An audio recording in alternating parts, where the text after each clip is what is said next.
Dobar dan, evo nalazimo se u predivnom Gerovu na još jednom internacionalnom nogometnom projektu pod vodstvom naših dugogodišnjih prijatelja Rinalda Milivojevića, Adnana Fejzića i kondicijskog trenera Nede Romana.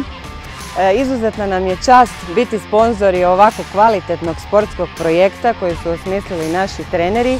Kao i u drugim kampovima na kojima smo također bili sponzori, ono što je najbitnije za istaknuti ovdje je njihova energija, ljubav, entuzijazam prema nogometu, a najviše prema djeci.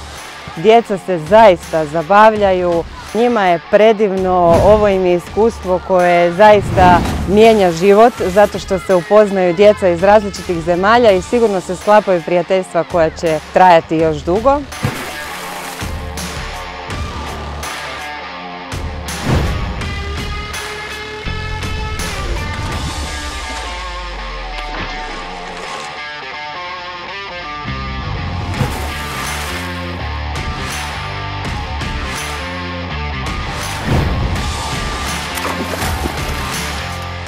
Sponzoriramo sportske projekte prije svega zato što smatramo da je sport najvažnija stvar za djecu, čak važnije od škole, ja bih rekla, a i moj suprug također, zato što ono što mogu naučiti u sportu ne mogu naučiti apsolutno nigdje.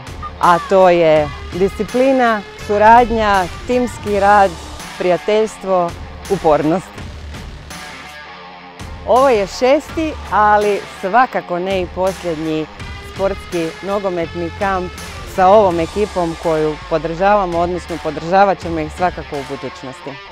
Pozivamo sve dječake i djevojčice koji su zainteresirani za jedan prekrasan sportski nogometni kamp da se prijave i na sljedeće projekte koji budu vodili naši Rino i Ado. Ajmo! Tamo dole, dečki, na onaj 16.